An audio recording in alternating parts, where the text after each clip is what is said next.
그러므로 너희는 하나님이 택하사 거룩하고 사랑받는 자처럼 긍휼과 자비와 겸손과 온유와 오래 참음을 옷 입고, 누가 누구에게 불만이 있거든 서로 용납하여 피차 용서하되 주께서 너희를 용서하신 것 같이 너희도 그리하고, 이 모든 것 위에 사랑을 더하라.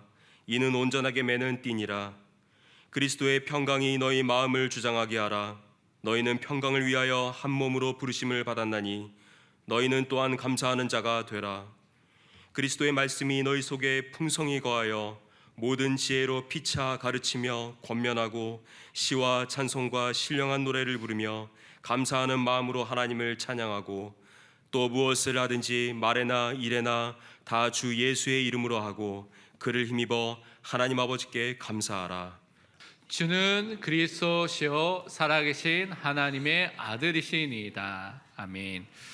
오늘 골로새 3장 12절부터 17절을 통하여서 하나님이 택하신 거룩하고 사랑받는 자라는 제목으로 하나님의 말씀을 우리 받고 누려야 되겠습니다. 우리 방금 전에 성찬식을 우리가 또한 통하여서 그리스도의 죽으심과 부활에 연합된 자로서의 축복을 우리가 확인하고 누렸습니다. 이 성찬식을 할 때는 그리스도께서 영적으로 함께 임재해 주시고 함께 해 주셔서 우리에게 영적인 양식과 은혜와 힘을 주시는 너무나 중요한 예식입니다. 그래서 이 예식을 통해서 우리는 항상 그리스도의 십자가와 그리스도의 부활을 항상 붙잡고요, 그 말씀 속에 거하고 응답받는 믿음의 사람으로 서야 되겠습니다. 그 사람이 무엇을 할 수 있느냐? 오늘 서론에 있는 것처럼 하나님께 참된 감사를 드릴 수가 있습니다. 그래서 우리가 오늘 추수감사주일인데 이 참된 감사를 먼저 회복해야 되겠습니다. 여러분이 오늘 또 추워지니까 나무에 있었던 낙엽들이 굉장히 많이 떨어졌거든요. 그렇죠? 그래서 오늘 새벽 기도 올 때도 그렇고 아침에 올 때도 보니까 낙엽이 많이 떨어져 있는 것을 보게 됩니다. 아, 가을이 왔구나. 이제 한 해가 다 마무리되구나 라는 것을 이렇게 느끼게 되는데, 이때 하나님께서 우리에게 추수감사주일을 오늘 주셨습니다. 이 예배는요, 성경의 절기로 따지면 초막절, 장막절, 수장절 여러 가지 단어인데 그 단어가 동일한 날을 말합니다. 절기를 말하는데, 추수한 것을 이제 감사하고 그것을 하나님께 드리는 그 절기로서 하나님께서 지키고 그것을 통하여서 또 하나님께 감사드리도록 하신 것입니다. 근데 이 날은 추수한 것을 감사하는 날이지만 그것만 말하는 것이 아니라 하나님께서 이스라엘 백성을 또 우리를 구원하여 주시고 우리를 지금까지 인도하여 주신 것에 또한 감사하는, 그것을 잊지 말고 기억하는 그 날로 지켜야 되는 것입니다. 그래서 이스라엘 백성에게 레위기서 23장 42절 43절은 이렇게 말씀하셨습니다. 하나님께서 너희는 이레 동안 초막에 거주하되 이스라엘에서 난 자는 다 초막에 거주할지니 이는 내가 이스라엘 자손을 애굽 땅에서 인도하여 내던 때에 초막에 거주하게 한 줄을 너희 대대로 알게 함이니라. 나는 너희 하나님 여호와이니라. 이스라엘 백성들이요, 초막을 지어서 그 안에서 7일 동안 계속해서 거주하도록 하시면서 하나님께서 그 사람들에게 행하신, 우리에게 행하신 구원을 항상 기억하도록 하신 이 절기가 이 추수감사주일, 또 초막절, 수장절, 장막절입니다. 그래서 하나님께서 우리의 구원자가 되신 하나님이시고요, 또한 그 하나님을 항상 고백하고 붙잡도록 주신 절기가 이 추수감사주일입니다. 그렇다면 우리는요, 항상 점검해야 될 것이 나는 지금 무엇 때문에 감사하고 있는가? 반대로 말하면 나는 지금 무엇 때문에 불만과 불평이 내 안에 가득 차 있는가? 점검해 보시길 바랍니다. 여러분 이미 하나님의 구원을 받았습니다. 구원을 받았다면 하나님의 사랑과 그 하나님의 선하심을 받은 사람입니다. 그렇다면 그것이 정말 여러분에 있다면 우리 삶 속에는 사실 항상 감사함이 항상 넘치는 것이 정상적인 것입니다. 그래서 나의 감사를 항상 점검해 보시고 오늘부터 참된 감사를 회복해 주시기 바랍니다. 우리를 구원해 주시고 인도해 주시고 보호하시는 그 선하신 하나님, 그리고 언약적인 그 사랑과 인애와 인자를 베푸신 그 하나님을 여러분이 진짜 안다면 감사하게 되어 있습니다. 그럼 내가 이 감사를 잊어버렸다면 이 하나님에 대해서 내가 지금 잊고 산다는 것이죠. 뭔가 다른 것을 바라보고 살고 있다는 것입니다. 그것을 점검해야 되는 것입니다. 시편 136편 1절에 보니까 여호와께 감사하라. 그는 선하시며 그 인자하심이 영원함이로다. 정말 오늘 하나님 앞에서 참된 감사를 회복하시기 바랍니다. 그분이 베풀으신 구원과 그 은혜와 그 사랑과 지금까지 인도하심에 감사하시길 바랍니다. 하나님께 감사할 수 있는 사람은요, 하나님의 말씀으로 사는 사람입니다. 다른 말로 하나님의 뜻과 하나님의 계획을 붙잡고 사는 사람이 하나님께 감사할 수 있습니다. 그래서 오늘 말씀으로 우리가 하나님의 복을 받은 사람인 것을 알고 하나님께 감사하며 또한 하나님을 기쁘시게 하는 사람으로 서시기를 바랍니다. 하나님은요, 분명히 하나님 자녀에게 복을 주시는 하나님이라고 성경은 말하고 있습니다. 하나님께서 인간을 처음 만드셨을 때 하나님의 형상으로 만들었죠. 인간만 하나님의 형상을 가졌습니다. 그래서 진리와 의와 거룩함이라는 다른 피조물이 갖지 못하는 하나님을 알고요, 하나님을 경배하고 예배하고요, 하나님의 그 뜻과 그 축복을 가지고 세상을 정복하고 다스릴 수 있는 선지자 세상 왕적인 존재로 하나님께서 우리를 만들어 주셨습니다. 그리고 창조하셨을 때 그러면서 뭐라고 했냐면 창세기 1장 28절에 하나님께서 그들에게 복을 주시면서 문화명령, 땅을 정복하고 다스리는 문화명령을 주셨죠. 다른 말로 하나님의 형상으로 만들어진 인간은 이미 복을 받은 존재입니다. 원래 인간은 그런 존재입니다. 그래서 세상 사람들이 말하는 것처럼 복을 받기 위해서 여러분이 부적을 갖고 다닐 필요가 없습니다. 집에 탱화, 그림 같은 거 붙일 필요가 없습니다. 사업장에 가면 제가 잘 몰랐는데 해바라기 그림이라든가 이렇게 돈 들어오는 그림이 있다고 얘기를 들었습니다. 그걸 딱 붙여넣어서 저는 보기 좋은 그림이구나 하는데 알고 보니까 돈을 많이 벌기 위해서 이렇게 붙여놓은 그림이 있다고 하더라고요. 그런 것도 할 필요가 없습니다. 굿이나 점이나 타로 카드나 운세를 볼 필요도 없습니다. 왜냐하면 하나님께서 우리 하나님이시고 우리는 하나님의 복을 받은 자이기 때문에 그렇습니다. 그래서 우리는 우리를 인도하시고 역사하신 그 하나님을 항상 바라보는데 시편 29편 11절은 이렇게 말씀하고 있습니다. 여호와께서 자기 백성에게 힘을 주시며 여호와께서 자기 백성에게 평강의 복을 주시리로다. 여러분이 하나님의 백성이 맞다면, 자녀가 맞다면 여러분은 세상의 복을 구하지 않아도 됩니다. 왜냐하면 하나님께서 자기 백성에게 힘을 주시며 하나님께서 자기 백성에게 평강의 복을 지금도 계속해서 주시는 하나님이시기 때문에 그렇습니다. 세상 사람들은 오복이라 해서 장수하는 거, 부자가 되는 거, 건강하는 거, 덕을 베푸는 거, 잘 죽는 거, 여러 가지 복을 말합니다. 그런데 우리는 그런 복이 아니라 하나님이 주시는 복, 하나님이 주신 평안의 그 복을 받고 누리는 사람으로 서시길 바랍니다. 그러면 문제가 와도, 위기와 사건이 어려움이 와도 괜찮습니다. 그 속에 있으면 그 현장이 하나님과 함께하는 응답의 현장으로 바뀌게 되는 것입니다. 그래서 이 하나님의 복은 다른 사람에게 임하는 것이 아니라 하나님이 함께하는 자에게 임하는 복입니다. 그래서 창세기 26장에 보면 이삭에게 찾아왔죠. 아비멜렉과 아우삭과 이렇게 찾아왔죠. 찾아와서 뭐라고 했냐면 너는 하나님께서 정말 함께하는 것이다, 함께하는 사람이다, 우리가 그것을 보았다. 그래서 너는 여호와께 복을 받은 사람이라고 불신자가 말했습니다. 불신자가 볼 정도의 그런 하나님이 함께 하시는 그 증거와 응답이 우리의 삶 속에 분명히 나타나게 될 줄 믿습니다. 그래서 어떻게 이 축복을 누릴 수 있느냐? 하나님의 말씀에 순종할 때, 하나님의 말씀을 따라갈 때, 하나님의 말씀하에 거하고 그것을 실천할 때 이 하나님의 복이 나에게, 우리 삶 속에 주어지게 됩니다. 우리 누가복음 11장 28절 말씀 함께 고백하도록 하겠습니다. 예수께서 이르시되 오히려 하나님의 말씀을 듣고 지키는 자가 복이 있느니라 하시니라. 아멘. 하나님의 말씀을 듣는 자, 그 말씀을 지키고 순종하고 따라가는 자, 실천하는 자가 복이 있는 사람이라고 분명히 말씀해 주셨습니다. 우리는요, 예수 그리스도의 복음, 참된 진리의 복음 말씀을 받은 사람입니다. 그것을 받고 믿어서 하나님의 자녀, 하나님의 백성이 되었습니다. 그렇기 때문에 우리는 우리 마음대로 살아가는 것이 아니라 우리를 구원해 주신 그 하나님의 뜻을 따라, 계획을 따라, 다른 말로 말씀을 따라 사는 그리스도인으로 부르심을 받았습니다. 이 사람이 하나님의 복 안에서 다른 것을 위해서 사는 것이 아니라 하나님을 위해서, 그 하나님을 기쁘시게 하는 그 삶을 살아갈 그 응답의 사람으로 서게 되는 것입니다.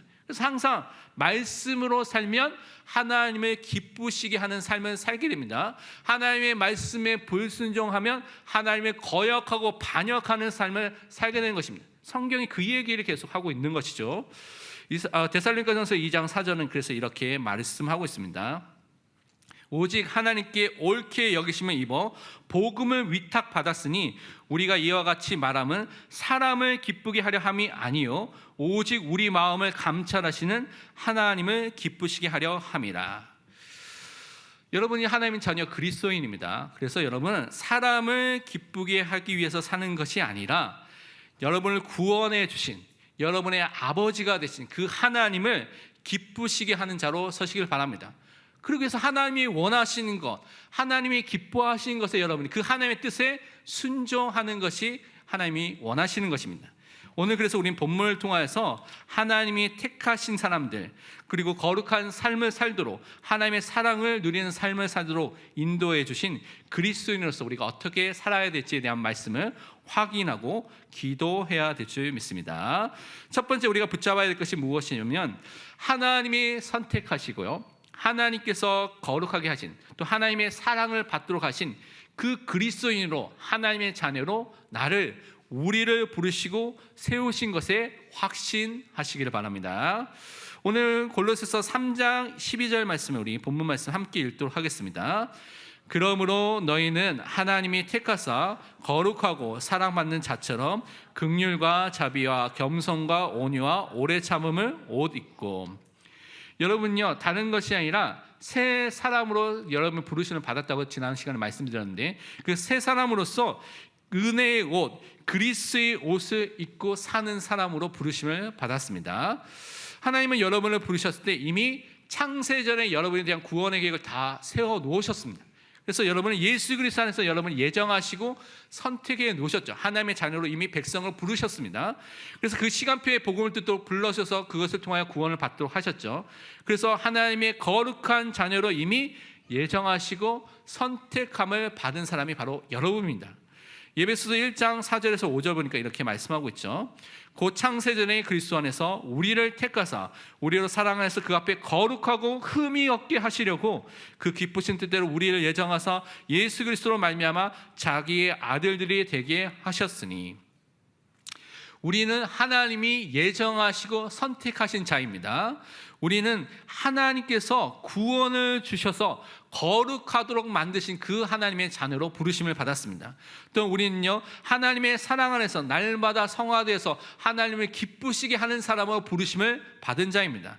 그렇기 때문에 하나님이 이렇게 선택하시고 예정하셔서 또한 구원 속에서 불러주셔서 사랑을 받고 거룩하게 하신 그 그리스도인 하나님의 자녀는 하나님의 백성은 다르게 사는 것이 아닙니다. 살아야 될 삶의 방법과 방식과 방향이 있습니다. 성경은 그것에 대해서 말하고 있죠. 우리는 빛의 자녀로 부르심을 받았기 때문에 밤의 일, 어둠의 일에 속하는 것을 하지 않고요 영적으로 깨어 있어서 하나님이 원하시는 거룩한 삶을 살아가는 것이 하나님께서 원하시는 것입니다. 그래서 구원을 받는 사람은 은혜 안에 있기 때문에 더욱 뭐 해야 됩니까? 은혜 안에 있다고 해서 내가 죄 용서함을 받다고 해서 마음대로 사는 것이 아니라 더욱 힘써서 죄와 싸우는 것입니다. 회개하는 삶을 통하여서 죄와 싸우는 그 은혜를 항상 누리는 것입니다. 데살로니가전서 4장 3절과 7절은 이렇게 말씀하고 있습니다. 하나님의 뜻은 이것이니 너희의 거룩함이라 곧 음란을 버리고. 7절에 하나님이 우리를 부르심은 부정하게 하심이 아니요 거룩하게 하심이니. 하나님은요 우리가 거룩해지는 삶을 살도록 말씀하셨고 그것을 원하고 계십니다. 그래서 우리는 그 삶을 향해서 한 걸음 한 걸음 하나님의 말씀대로 인도함을 지금 받고 있는 것입니다. 이 성화의 삶을 사는 것이 새 사람의 삶을 사는 것입니다. 은혜의 옷을 입은 그 삶을 사는 것입니다. 그리스의 옷을 입은 그 삶을 사는 것입니다. 그래서 우리는 예수 그리스도가 공생을 통해서 보여주신 긍휼과 자비와 겸손과 온유와 오래 참음이라는 오늘 12절에 있는 그 말씀의 그 열매를 우리는 그리스도와 연합된 자이기 때문에 그리스도 안에 있는 자이기 때문에 함께 그것을 닮아가고 그 열매를 항상 맺어가야 되겠습니다. 그런데 우리 힘으로는 이것을 맺을 수가 없습니다. 우리가 때로는 긍휼과 자비 대신에 분노가 나올 때가 너무나 많지 않습니까? 우리의 것이 나올 때가 너무나 많지 않습니까? 우리가 겸손하지 않고 교만할 때도 너무나 많고요. 우리가 온유하지 않고 자기 것을 주장할 때도 너무나 많고 참지 못할 때가 너무나 많이 있습니다. 그럼 어떻게 해야 될까요? 그래서 우리는 성령을 따라서 행해야 되는 것입니다. 성령의 인도함을 받아야 되는 것입니다. 성령 안에서 살아가야 되는 것입니다.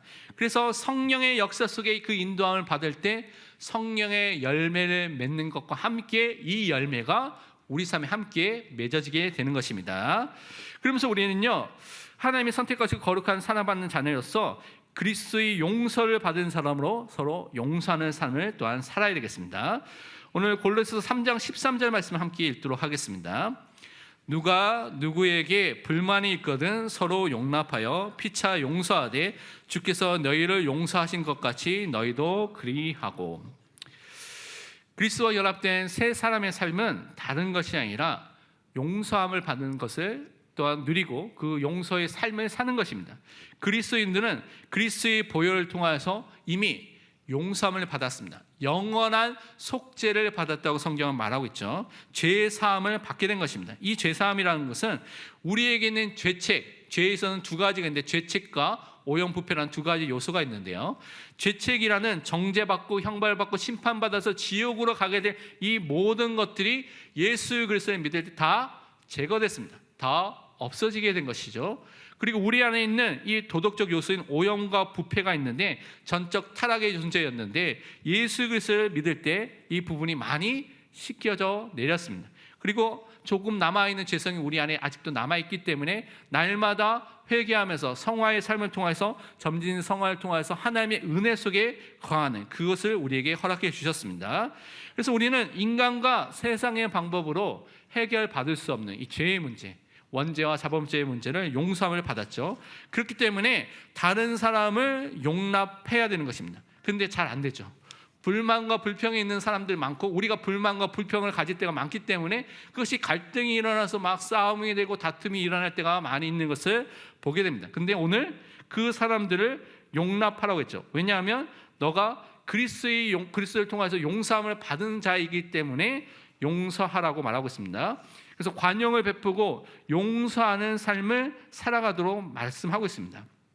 그렇게 해서 우리는 기억할 것이 우리가 자칫 내가 가진 기준으로 다른 사람이 가진 것들을 의견들을 용납하지 못하고 정죄하는 경우가 많이 있습니다. 그러니까 내가 기준이 되니까 그렇게 하는 거죠. 용납한다는 것은 품어주고 기도하고 그 사람들을 향해서 가는 것인데 그것이 아니라 내가 가진 기준으로 나를 통하여서 다른 사람을 나 판단하는 것들이 너무나 많이 나오고 있습니다. 과거에 저도 그런 삶들을 좀 살았던 것을 보는데요. 뭐 율법주의 속에서 자라났고 그런 것들이 있기도 했고 또 초기에 복음을 들으니까요. 또 이 복음 속에서 사람들이 하는 얘기를 들어보니까 저 목사님 복음을 깨달았어. 저분은 복음을 못 깨달았어. 저 사람은 현장을 알아서 저 사람은 저 현장을 몰라. 막 판단하는 얘기를 많이 들으니까 그렇게 하는 게 맞는가 보다라고 그렇게 저도 한때 휩쓸려서 한때 그런 것들을 했던 적이 있는데 그거는 하나님께서 원하시는 것이 아닙니다. 여러분이 정말 복음이 부족한 사람을 봤다면 어떻게 해야 되겠습니까? 이 사람이 복음을 더 깨닫도록 기도하는 것이 맞는 자세가 아니겠습니까? 판단은 누구나 할 수가 있겠죠. 근데 그것을 통하여서 하나님께서 그 현장을 놓고 그 사람을 놓고 기도하기를 원하십니다. 그런데 얼마만큼 우리가 용서해야 되느냐? 예수님께서 그 기준을 말했죠. 마태복음 18장 22절에 예수께서 이르시되 내게 이르노니 7번뿐 아니라 7번을 70번까지 할지니라. 제자들은요 7번이라는 이것이 너무나 큰 숫자입니다. 이제 완전수라고 말하는 히브리에서는 근데 이 숫자만큼 해도 힘든데 근데 예수님께서는 매일매일 어떻게 해요? 7번에 70번까지 할지라도 다른 말로 계속 용서해 주라는 것, 죄를 지은 사람을 계속 용서해 주라는 것을 말씀하고 있습니다.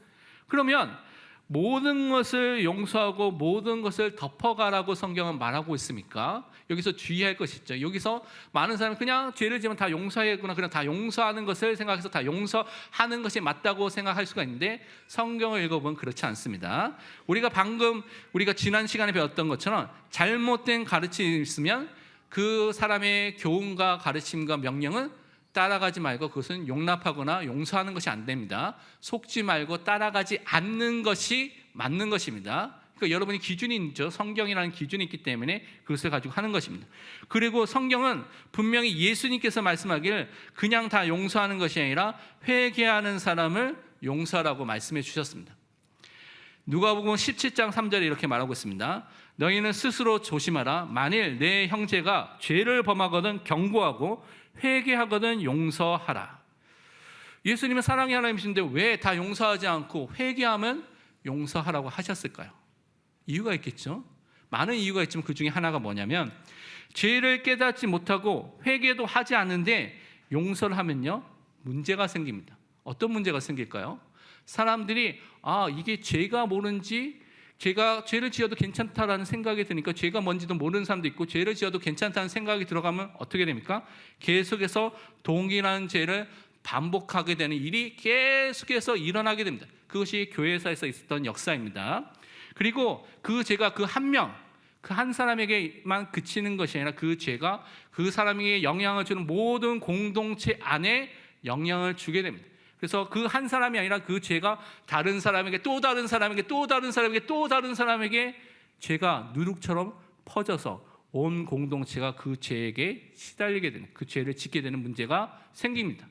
저는 그것이 오늘의 교회 안에 있는 문제이고 지금 전도 협회 안에 있는 문제라고 저는 개인적으로 생각합니다. 그래서 하나님 앞에 회개하고 하나님의 용서함을 받아야 되는 것입니다.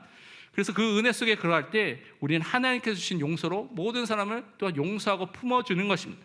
그러면서 우리는요 그리스도의 사랑으로 서로 사랑하고 하나가 되는 응답 속으로 들어가야 되는 것입니다. 14절에 보니까 이 모든 것 위에 사랑을 더하라. 이는 온전하게 매는 띠니라. 우리는요 가장 큰 사랑을 받은 자입니다. 우리는 끊을 수 없는 그 하나님의 사랑을 받았습니다. 최고의 사랑, 최고의 은혜를 받은 자라고 성경은 말하고 있습니다. 생명을 주신 그 그리스도의 사랑을 받은 자로서 우린 구원함을 받고 서로 사랑하는 삶을 살라고 말씀해 주셨습니다. 요한복음 15장 12절에 말씀하기를 내 계명은 곧 내가 너희를 사랑한 것 같이 너희도 서로 사랑하라 하는 이것이니라. 정말 그리스도의 사랑을 안다면 우리는 그 사랑 속에서 다른 사람을 내 몸같이 사랑하는 그 은혜가 임하게 되는 것입니다. 그래서 그리스도의 사랑을, 그 십자가의 사랑을, 죽기까지 순종하신 그 사랑을 묵상해야 됩니다. 그것을 여러분 항상 생각해야 됩니다. 그것을 붙잡고 온전해질수록 그리스도의 몸된 교회가 하나가 되고요, 성령 하나님께서 교회를 또한 하나로 만드신 그 은혜 속에 들어가게 될 줄 믿습니다. 그러면서 우리는요 두 번째로 하나님께 참된 감사하는 그리스도인으로 우리를 부르신 것을 또한 붙잡고 승리해야 되겠습니다. 오늘 골로새서 3장 15절 말씀, 본문 말씀 함께 읽도록 하겠습니다. 그리스도의 평강이 너희 마음을 주장하게 하라. 너희는 평강을 위하여 한 몸으로 부르심을 받았나니 너희는 또한 감사하는 자가 되라. 여러분이 구원받아서 그리스도가 주인된 삶을 살 때 그 그리스도의 평강이 여러분에게 임하게 됩니다. 그래서 그것을 인해서 하나님께 감사하시길 바랍니다. 원래 인간의 지금 상태가 어떻습니까? 죄와 또한 아담과 하와의 그 원죄로 인해서 모든 사람이 지금 불신앙과 불순종의 죄를 갖고 태어나고 있죠. 그래서 하나님을 거역하고 반역한 상태인 죄인의 상태 속에서 지금 살고 있습니다. 그렇기 때문에 거룩하신 하나님, 생명과 복의 근원 되신 하나님과 함께하지 못하고 하나님과 분리되고 단절된 상태 속에, 하나님을 떠난 상태 속에, 다른 말로 영적 죽음에, 우리가 영적으로 아무것도 할 수 없는 영적인 무기력한 그 상태 속에 있기 때문에 영적 죽음이라 말합니다. 그 상태 속에 있게 되는 것입니다. 그래서 사탄의 지배를 당하는 상태가 인간의, 죄인의 상태입니다. 이 상태 속에 있으면 참된 평안, 안식, 행복, 쉼, 누림이 이 상태 속에는 절대 없는 것입니다. 그래서 뭔가 갈급하고요, 뭔가 다른 것을 찾아가지고 막 헤매고 방황하는 것이 인생이라고 성경은 말하고 있습니다. 그런데 우리가 예수 그리스도를 믿을 때, 우리에게 주신 그리스도의 복음을 통해서 그리스도를 알게 되고 믿게 됐을 때 우리에게 죄 용서함이 임하게 되는 것입니다.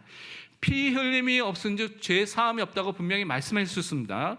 예수 그리스도의 십자가의 보혈을 통해서 우리의 원죄와 자범죄가 용서함을 받았습니다. 그래서 우리는요 진짜 하나님 앞에 나아갈 수 있는 그 은혜가 임하게 된 것이죠. 하나님께서 길과 진리와 생명 되신 그리스도를 통하여서 하나님을 만나도록, 하나님을 알도록, 하나님과 함께하도록 그 모든 생명의 축복을 우리에게 허락해 주신 것입니다. 그리고 십자가를 통하여서 모든 사단을 이기시고 무장해제시켜서 사단의 일을 멸하신 그리스도를 통하여 우리는 승리와 자유와 해방을 얻은 자가 됐습니다. 그래서 그 하나님의 자녀가 됐을 때 무엇이 임하게 되냐? 그리스도의 평강이, 그리스도의 평안이 나에게 임하게 됩니다. 근데 오늘 말씀은 그것이 그냥 임하는 것이 아니라 어떻게 된가? 너희 마음을 주장하게 하라. 너희 마음을 다스리게 하라.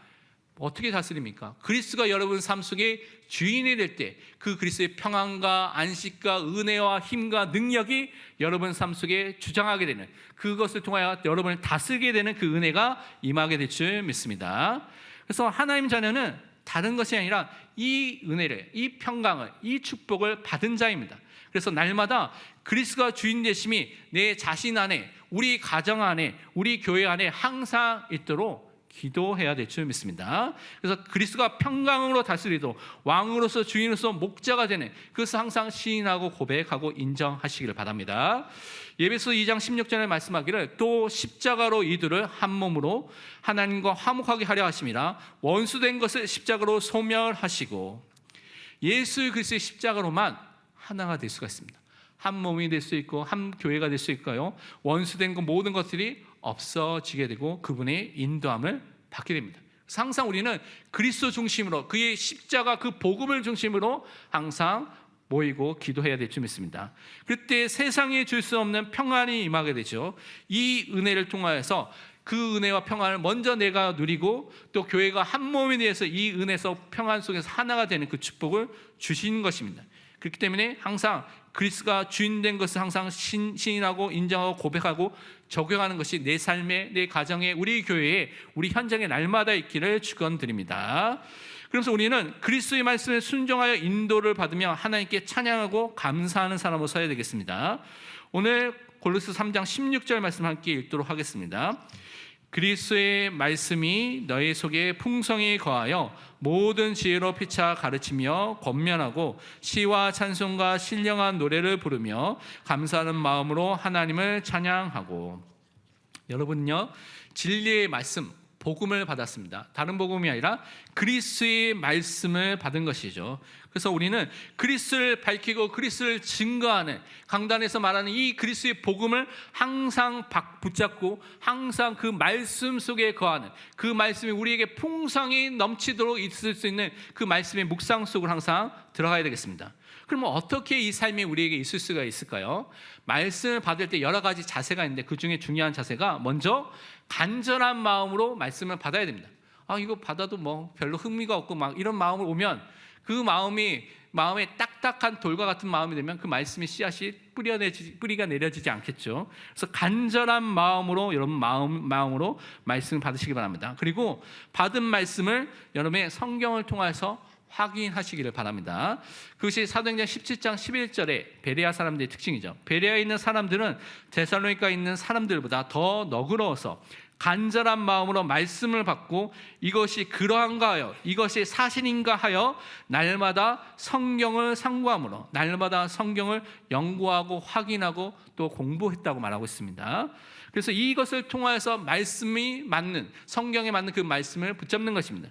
성경에 맞는 그 하나님의 말씀을 나에게 주신 하나님의 말씀을 받고 붙잡고 믿을 때 여러분 삶 속에 하나님의 역사, 말씀대로 성취하시고 말씀대로 이루시고 말씀대로 인도하신 하나님의 역사가 이루어지게 됩니다. 그러니까 이 과정이 없으면 여러분 그냥 떠내려가듯이 그냥 흘러가고 있는 것이죠. 정확한 말씀을 확인하고 말씀 통해서 인도함을 받으시길 바랍니다. 그래서 말씀을 읽고, 그래서 말씀을 묵상하는 가운데 살게 되면요, 다른 사람을 가르치고 다른 사람을 권면할 수 있는 지혜와 그 응답이 임하게 되는 것입니다. 그래서 정말 말씀 속에 있어야, 말씀이 풍성히 넘쳐야, 내 안에 있어야 내 안에 있는 그 말씀이 전달되게 되죠. 그런데 여러분이 그 말씀이 없으면 내 안에 있는 다른 것이 전달됩니다. 불신앙이면 불신앙, 불만이면 불만, 염려면 염려. 그러니까 내 안에 그 하나님의 말씀이 풍성히 거하는 영적인 시스템, 말씀 속에 거하는 그 축복이 있어야 되는 것입니다.